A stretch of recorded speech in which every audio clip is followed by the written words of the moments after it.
July 22nd, 1985, Nolensville, Tennessee. After failing to pick up his wife from the bus station, 79-year-old George Owens and his car are discovered to be missing from his home. 1 week later, George's abandoned vehicle is found on a hilltop in a rural wooded area over 100 miles away, and piles of kindling are found outside and in the back seat. Eyewitnesses report having seen George in the area, looking disoriented, leading to speculation that he wandered off into the woods, but a search effort fails to turn up any trace of him. After that, the trail went cold.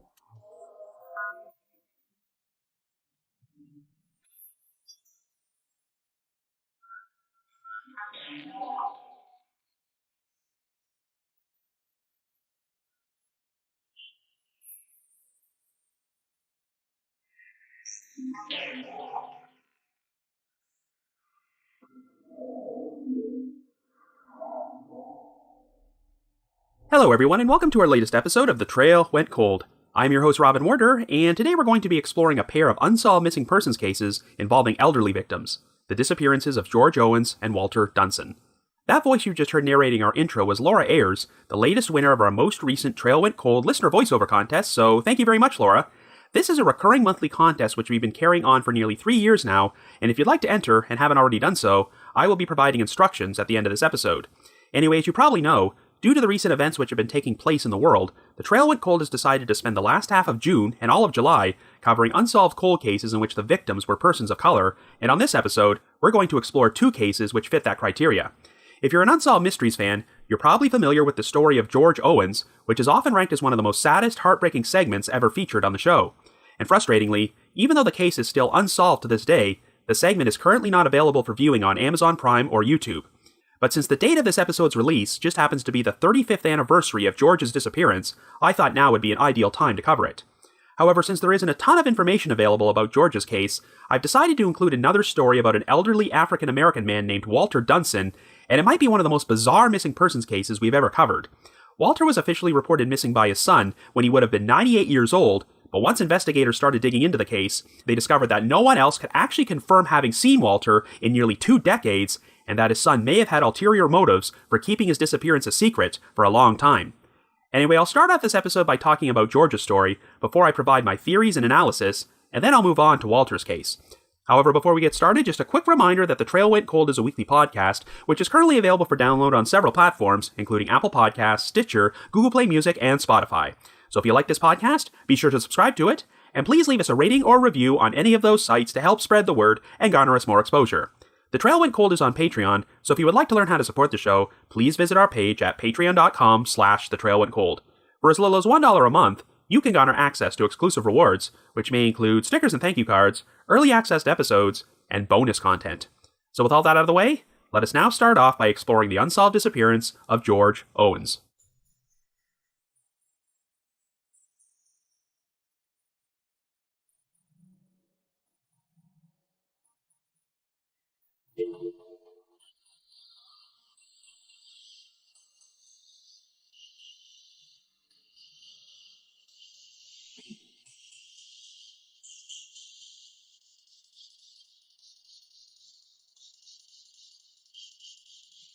Our story begins in 1985 in Nolensville, Tennessee, a small town of around 1,500 people located just over 20 miles southeast of Nashville.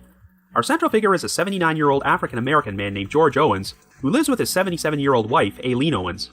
The couple were high school sweethearts and have been married for 60 years, and after retiring from his job as a custodian during the 1960s, George became the associate minister at Nashville's New Hope Baptist Church. He is considered to be a very well-liked and respected citizen within the community who never misses his Sunday services. On the morning of Monday, July the 22nd, George was scheduled to drive to Nashville and pick up Aileen at the bus station as she was returning from a trip to Ohio to visit her niece. Aileen's overnight bus ride arrived at 6:30 a.m., but to her surprise, George was not there to meet her and he never showed up. The couple had spoken on the phone at around 3 p.m. the previous afternoon, where George joked, quote, "Well, I'll meet you if I don't oversleep." Indeed, Aileen hoped that George had simply overslept, but after waiting for an hour, she finally decided to call George's brother, Alfred, and asked him to come pick her up. Alfred attempted to call George, but received no answer, so he went to meet Aileen at the bus station and drove her home, where they discovered that both George and his green 1972 Dodge Dart were missing from the garage. 2 place settings with the couple's Sunday dinnerware were on the dining room table, and the only clothing which appeared to be missing was one of George's black suits. A black hat which George had worn every day since Aileen gave it to him for his birthday 1 month earlier was left behind, and the couple's dog was also wandering around the house and appeared to have not been recently fed. Alfred became concerned enough that he immediately contacted the police and reported George missing.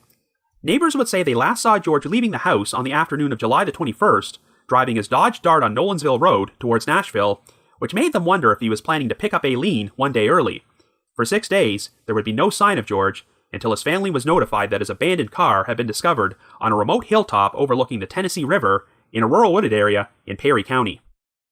The keys were still in the ignition, the battery was dead, the driver's side window was down, the back door was open, and George's cane was resting against the car. There was also a box of matches on the dashboard, even though George had quit smoking a long time ago. The strangest detail was that there were a number of piles of tree branches and brush surrounding the vehicle, as if someone was planning to start a fire, and a pile of kindling was stacked up in the back seat next to George's suit jacket. According to George's family, it was a common habit for him to go around his house, pick up wood, and place it in piles. The only access to the hilltop was a very rough and rocky logging road, which would have been difficult for George to navigate. While there were no obvious signs of struggle or foul play, a search and rescue operation was launched in the surrounding wooded area, but they could find no trace of George. Since this location was over 100 miles away from George's home, no one could figure out what his car would have been doing there. When a local television station aired a missing persons bulletin with George's photograph, it wasn't long before a number of people came forward who claimed to have recognized him. One of these witnesses was Larry Potts, the owner of a garage in the town of Santa Fe, who claimed that sometime between 9 and 10 a.m. on the morning of July the 22nd, George stopped at his establishment to get a flat tire repaired. This was around 3 hours after he was scheduled to pick up Aileen at the bus station, and it was unclear what George was doing in Santa Fe to begin with, since it was nearly 50 miles southwest of Nashville. However, Potts thought that George looked a bit confused, and said that he wandered around with his cane for around 30 minutes while he replaced the tire before George paid him in cash. He also recalled George asking him for directions to Nolensville before he left and turned north on Highway 7. Another sighting of George would subsequently take place in the town of Lobelville, located in Perry County, about 55 miles west of Santa Fe. On the afternoon of July the 23rd, Mary Jo Phoebus, a clerk at a Lobelville market, claimed that a man matching George's description walked into the establishment and purchased some ice cream before walking back outside to his car. However, a few minutes later, George re-entered the store to purchase some cigars, and he was also given a box of matches.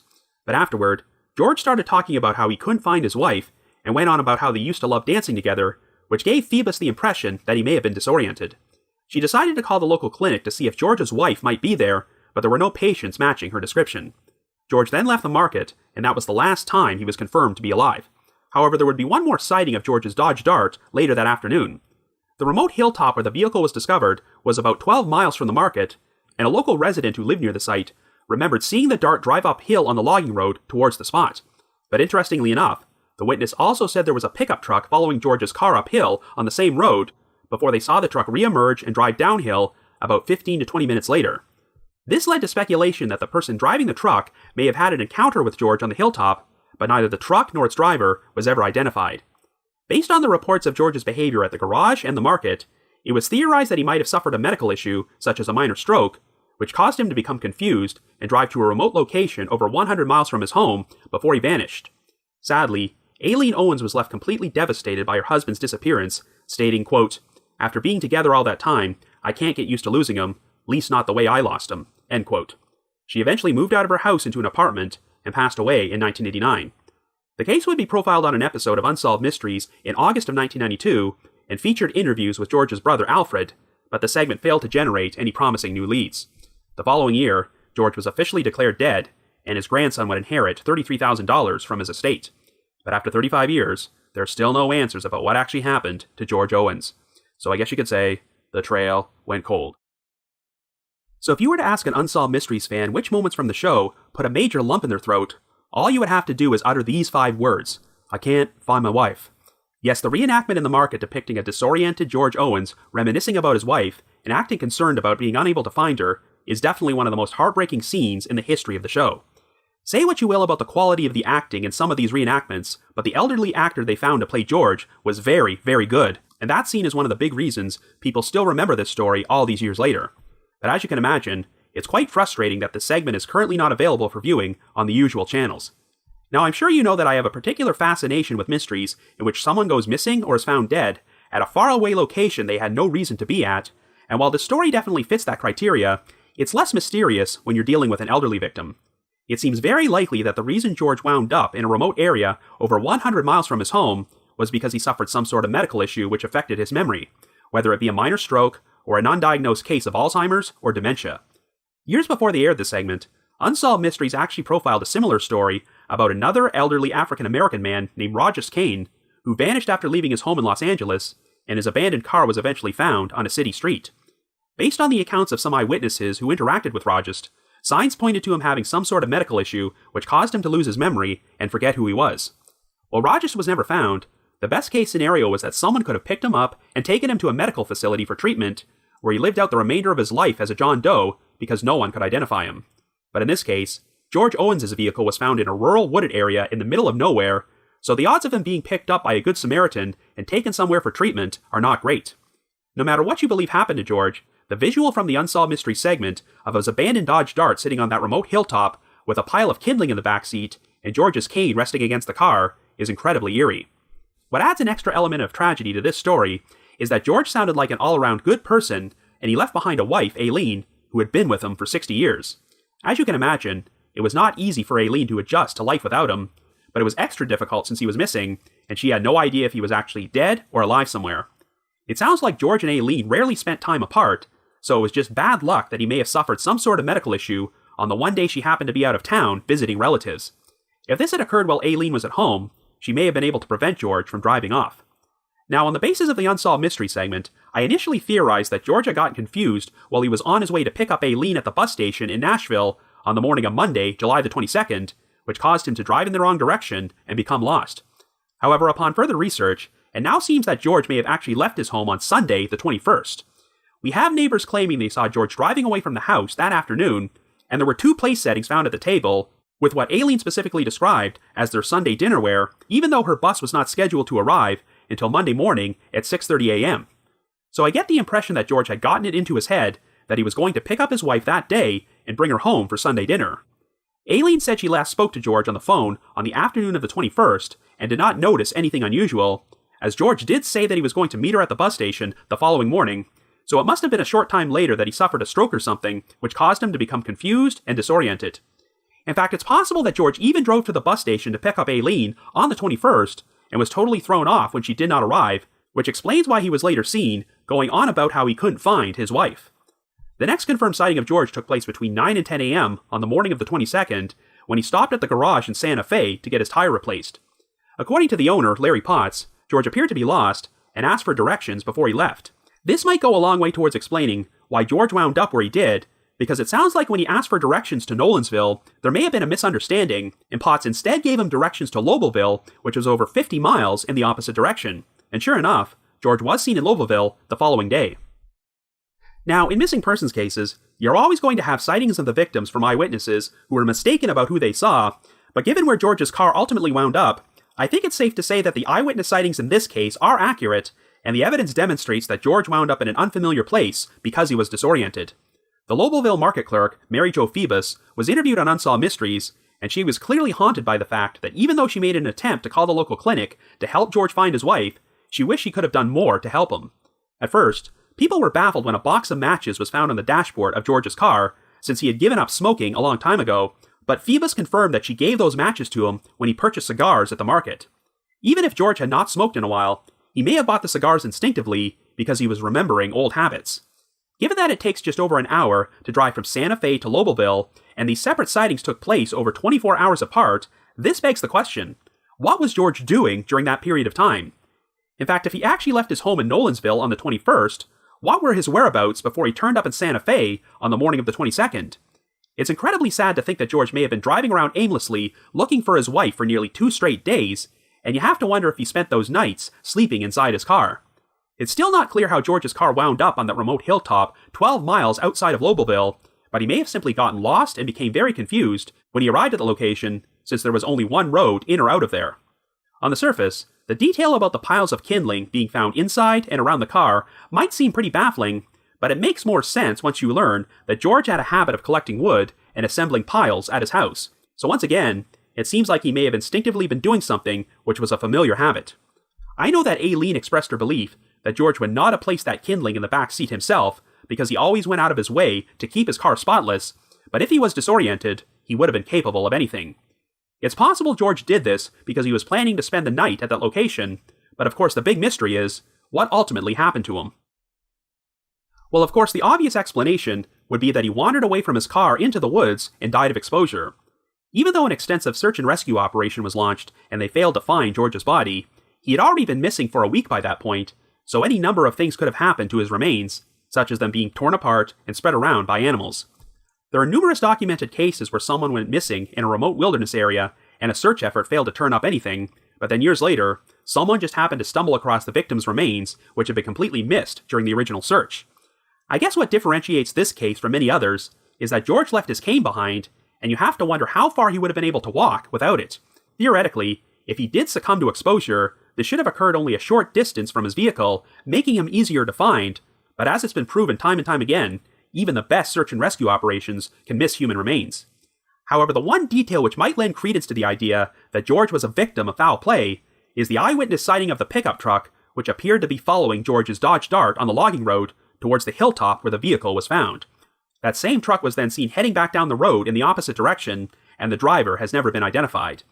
Now, this took place in Perry County, which is the least densely populated county in the state of Tennessee, so what are the odds of two strangers driving separate vehicles on that very remote logging road so close together? Since it sounds like this road was the only way to reach the hilltop, you'd have to think that even if the pickup truck driver was a completely innocent bystander, they would have at least seen George up there and might have some useful information to offer. But on the other hand, if the driver harmed or abducted George, perhaps they drove away from the location with his body inside their truck, which would explain why he was never found. I guess it's possible that someone could have seen George acting confused and disoriented in Lowellville, and because of his age, they decided to take advantage of the situation and followed him to this remote location. George was wearing a gold watch and a ruby ring at the time he went missing, and neither of these items were found, so this could have made him the potential target for a robbery. And given that he was an African-American man, and this was the rural Deep South, perhaps he was targeted for some sort of hate crime by a racist local. Of course, these theories are nothing more than pure speculation, and without the sighting of the pickup truck, there probably wouldn't be any reason at all to suspect that George was the victim of foul play. The eyewitness also said the truck was only out of sight for about 15 to 20 minutes before it drove back down the logging road, which doesn't sound like near enough time to dispose of George's body unless they took George with them when they left the scene. But given the remoteness of the location, why would they bother to do that? So in the end, I do think the most logical explanation is that George simply wandered off into the woods and died of exposure, and they just simply never found his body. But unless they uncover any evidence someday, we'll probably never know for certain. All that being said, if you happen to have any information on the unsolved disappearance of George Owens, please contact the appropriate authorities. Anyway, now let's move on to our next case.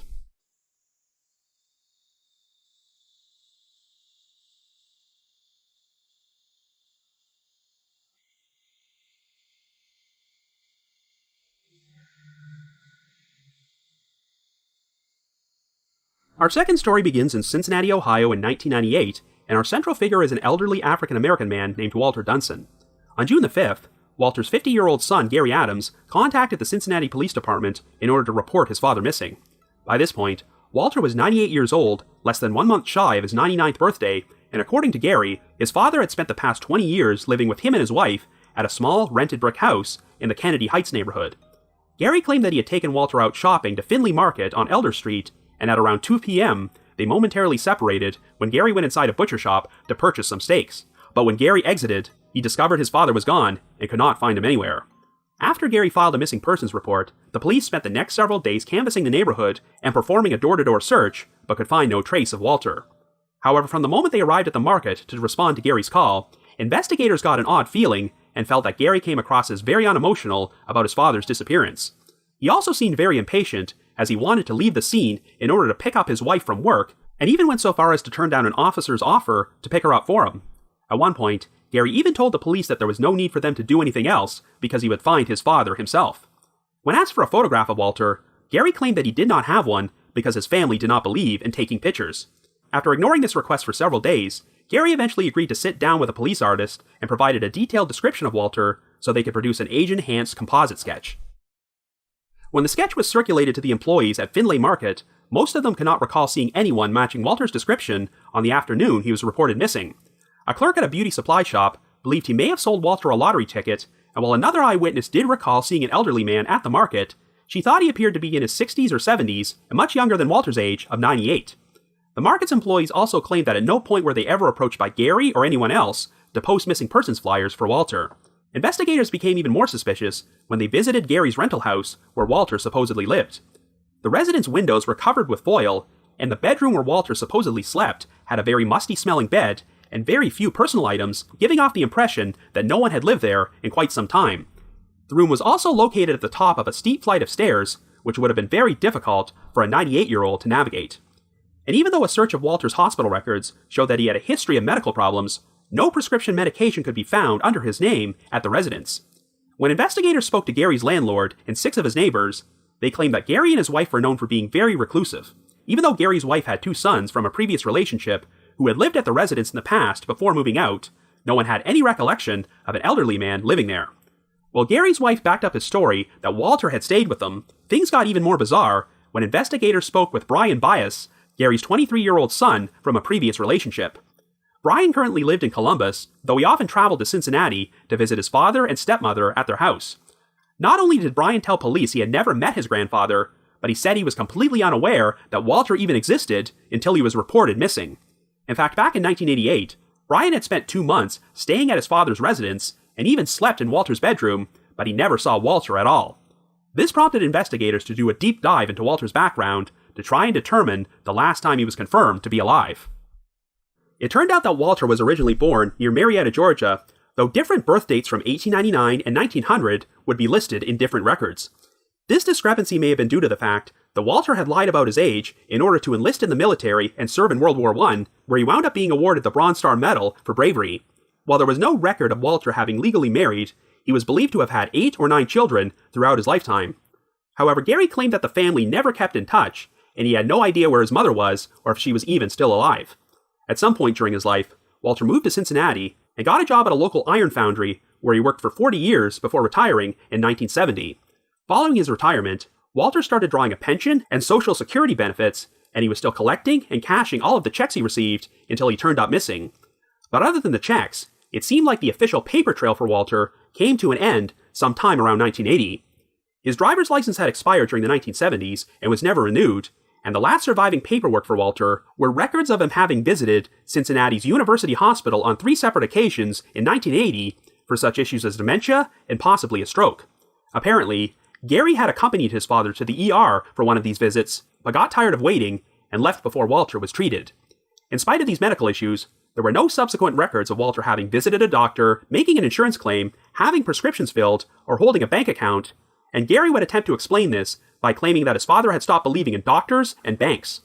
When Walter's composite sketch was circulated in the media, he was recognized by a number of people who remembered him, but of course, none of them had personally seen Walter in years. He was a frequent patron at an establishment called the Elder Cafe, and he'd also been an usher at Calvary Baptist Church, but aside from a pastor who thought he'd seen Walter shortly before 1986, most of the people who recognized him could not recall having seen him since around 1980.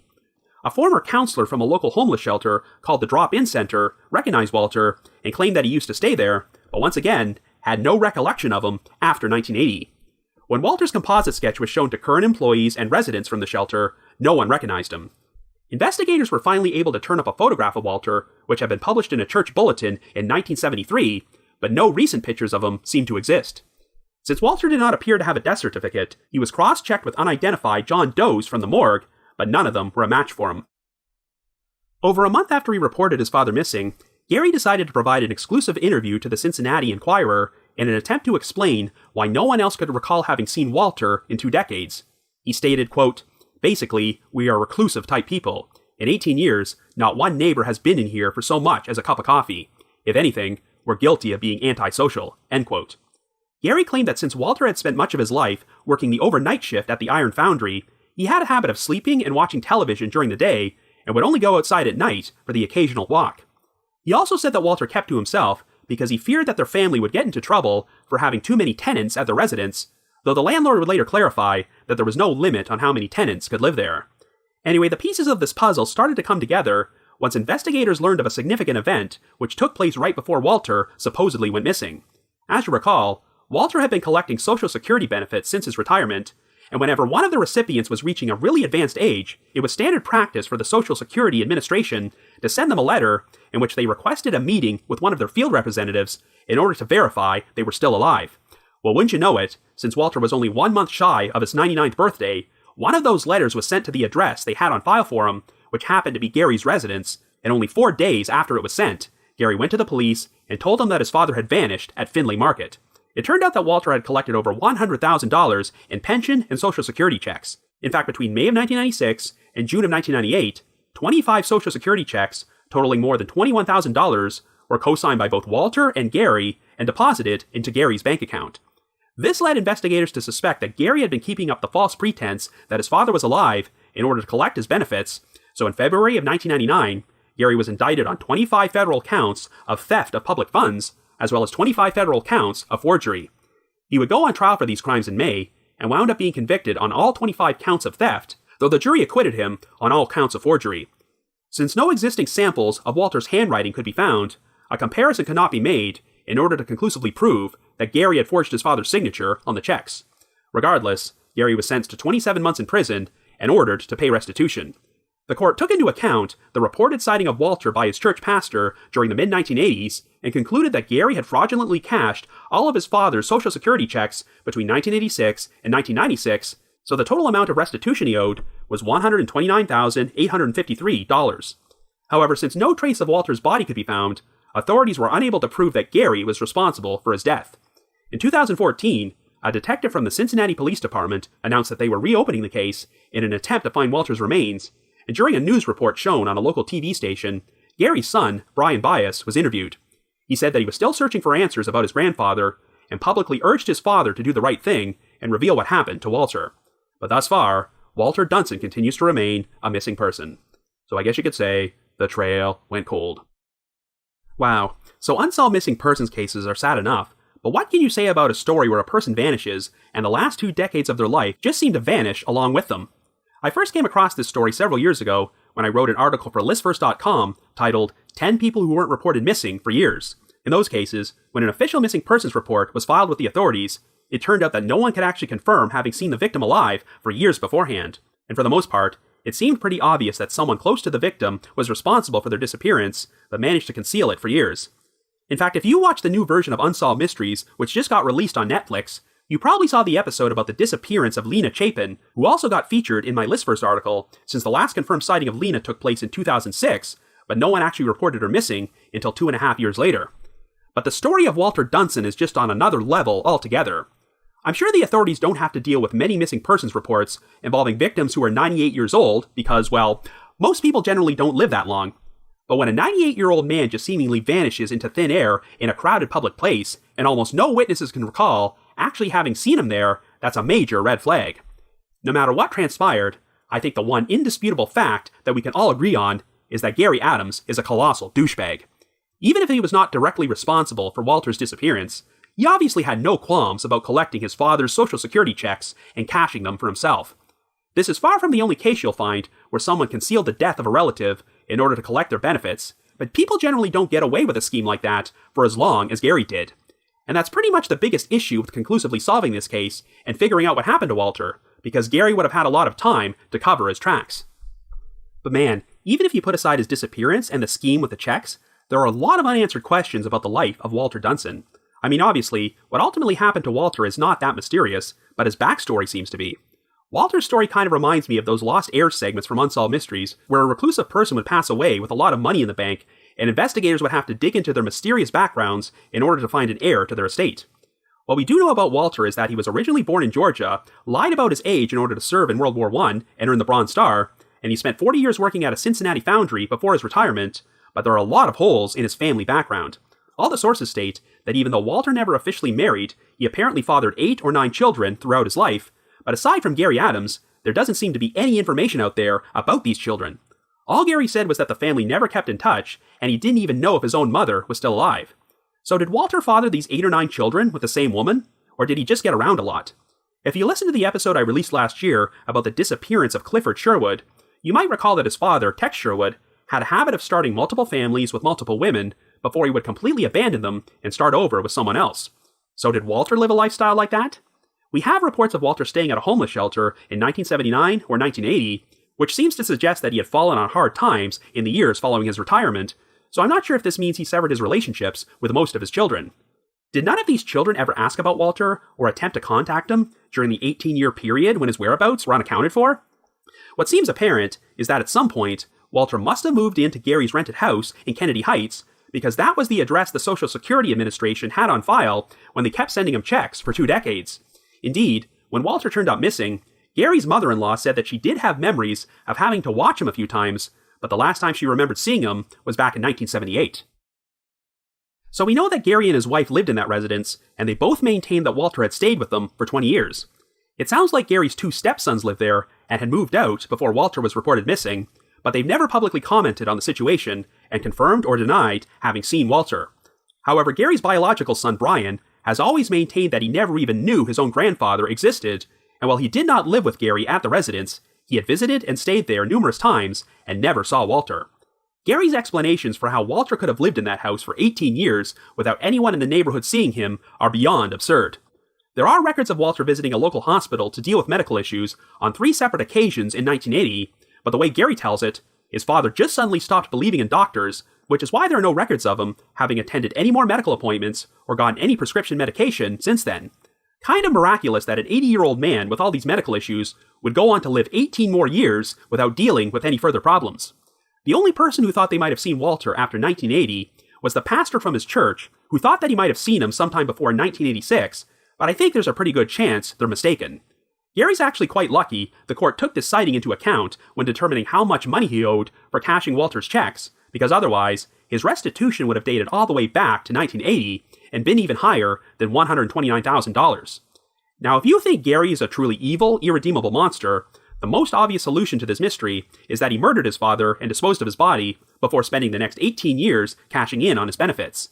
But given his health problems at the time, it's also possible that Walter did legitimately pass away of natural causes, but instead of reporting it, Gary decided to conceal his father's death and get rid of his body so he could keep collecting his pension and Social Security. I mean, that's still an incredibly crappy thing to do, but at least it wasn't murder. The third possibility is that since he was reportedly being treated for dementia in 1980, perhaps another George Owens situation occurred where Walter became disoriented and wandered off and legitimately disappeared. He subsequently became a transient and wound up as an unidentified John Doe somewhere when he died. Gary might have had such indifference to his father that he never bothered to report him missing, so the checks wouldn't stop coming. I guess this is the least evil scenario because even though he was still committing fraud, Gary may have genuinely had no idea what happened to Walter. But regardless of how these events played out, this was still an incredibly stupid scheme on Gary's part. How exactly did he think this was going to end? Did he believe that the Social Security Administration would just keep sending checks to Walter until he was 150 years old? It's just way too much of a coincidence that Walter would turn up missing almost immediately after he was sent a letter about a field representative wanting to meet him in person to verify he was still alive. While it's good that Gary had to serve time in prison for his acts of fraud, the authorities have said that unless they can turn up Walter's remains, it's unlikely they'll ever be able to prosecute Gary for anything related to his father's death. As far as I know, Gary Adams is still alive today, but he has never revealed what actually happened. Like I mentioned earlier, even though this story is incredibly bizarre, it's not much of a mystery, but I still thought it was important to cover it to ensure that Walter Dunson was not forgotten. During the aforementioned news report about this case, aired in 2014, an anchorman stated that if Walter had a grave, it would acknowledge the Bronze Star Medal he received for bravery during World War I, but unfortunately, due to the unanswered questions about what happened to him, he does not have a final resting place, which is the least he deserves. So if you happen to have any information about Walter's disappearance or the possible location of his remains, please contact the Cincinnati Police Department at 513-352-3542. That's 513-352-3542. Anyway, another special thanks to Laura Ayers for narrating the opening of this episode. If you've already entered our contest before, you are automatically eligible for my next random drawing, so you don't have to do anything. But if you would like to enter, and haven't done so yet, all you have to do is send me an email under the subject line, Trail Went Cold Contest, naming the one unsolved cold case you would most like to see featured on this podcast. So once again, send me an email under the subject line, Trail Went Cold Contest, to robin.warder@icloud.com. That's robin.warder@icloud.com. Now the reminder that The Trail Went Cold is on Patreon, so please visit patreon.com/thetrailwentcold to learn how you can support our podcast and become eligible for some pretty neat rewards. We've already produced a bunch of exclusive bonus episodes for our patrons in tiers 2 and 3, and this past month, we released an episode on a final appeal case from Unsolved Mysteries about the controversial conviction of Steve Shores, a young resident from Chicago's South Side who served time in prison for the murder of a security guard, but maintained that he was framed by the real killers. And for our patrons in Tier 3, I've also recorded another new audio commentary track, which can be played over a classic episode of Unsolved Mysteries. So to learn more information, feel free to visit our Patreon page. I'd also like to give a shout out to our most recent listeners who have signed up with us on Patreon this week, and they are Kelly I, Astrid Maria K, Angela C, Nisa, Daniel C, Fiona O, Ragnhild S, Lauren B, and Christy M. Thank you all so much for your support. I also just wanted to give another shout out to my supporters at the Unsolved Mysteries message board at the Sitcoms Online forum and the Unresolved Mysteries subreddit. I need to provide a big thanks to McGill Foote, who edits and assembles this podcast together for me, and Vince Nitro, who composes the eerie music you hear on every episode.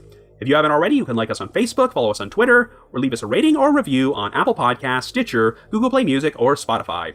So have yourself a good week, and join us next Wednesday for another brand new episode of The Trail Went Cold.